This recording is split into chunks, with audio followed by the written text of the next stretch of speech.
બોલો ખેડૂત મિત્ર, તમારે શું પ્રશ્ન છે, શું પૂછવું છે?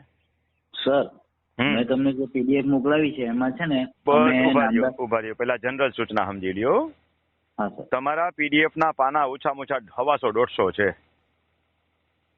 તમે એક વખત અસત્ર ગ્રાહ્ય રહી છે, એક વખત કાઢી નાખી છે, એક વખત તમને અપીલ કરવાનું કીધું છે. અનફેવર ના ચુકાદાઓ છે. પ્રથમ હાથથી લખેલો ચુકાદો છે, આખે આખો એ વાંચતા તો જાણે આખું આંધળી થઈ જાય એવો હાથનો ચુકાદો છે મામલતદાર સાહેબનો, છે ને અંદર? હા. બીજાની અંદર જે છે એ નોંધ તમારી ટૂંકમાં અરજી રદ કરવામાં આવી છે, નામંજૂર કરવામાં આવી છે દાવો. હવે આવા લાંબા કેસ હોય ને એના માટે જ હું કહું છું કે આવા કેસ વોટ્સએપથી વાંચી શકાય નહીં. પણ તમને ફોન મેં એટલા માટે ના પાડવા માટે નથી કર્યો, પણ તમારા કેસમાં મને તમે જે પૂછો છો ને એનો એક જવાબ આપવા માટે કર્યો છે. હવે પૂછો તમે, હાલો જવાબ આપી દઈ.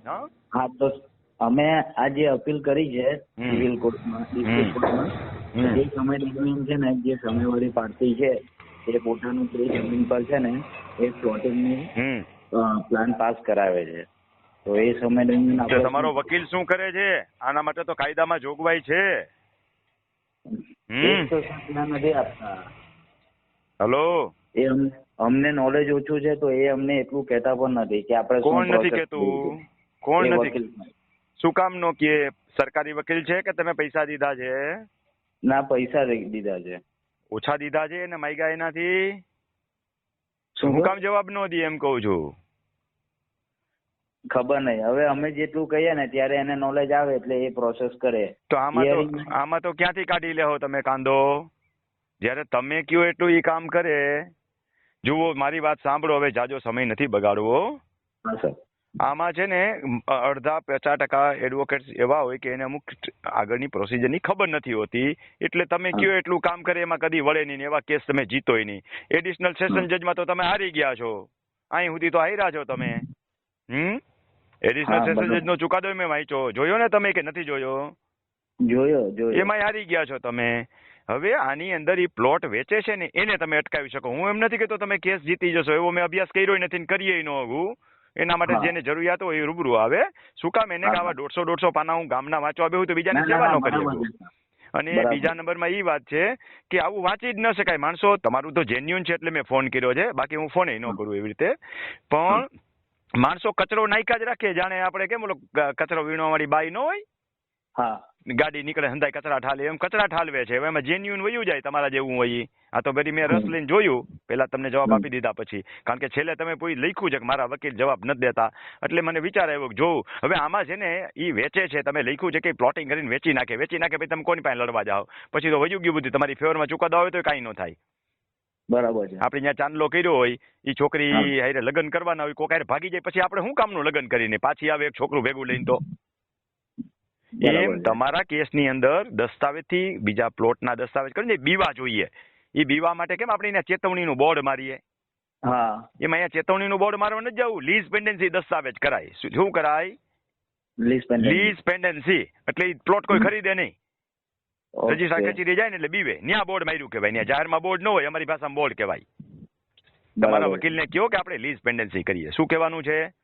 Lease pendency. અડધા એડવોકેટને ખબર જ નથી. કોકની જમીન દબાતી હોય તો સુપ્રીમ બોસ ક્યાં કરવું, સુપ્રીમમાં પણ ક્યાં કરવી, કોર્ટ કમિશનરની નિમણૂક કેમ કરવી, શેખડાબારાનો કેસ કેમ કરવો, આવું બધું અગત્યની બાબતોની ખબર જ નથી હોતી. પરિણામે ખેડૂત બિચારો હાર્યા રાખે ને કા ફસાયા રાખે. આપણને ખબર તો પડવી જોઈએ ને કે આપણે ક્યાં માંગણી કરવાની છે, કેવી રીતની માંગવાની કરવાની, કે કયા તબક્કે શું માંગણી કરવાની છે. હાલો, તમારો વિષય પૂરો થાય છે. લીઝ પેન્ડન્સી માંગો તમે. શું કરો? એ તમારો અધિકાર છે. અને લીઝ પેન્ડન્સી કરીને કોર્ટમાં રજૂ કરી દો. ઓકે. એટલે હવે પછી કોઈ પ્લોટ ખરીદીને તમારી ફેવરમાં આવે તો એ દસ્તાવેજ બધા રદ ગણાય.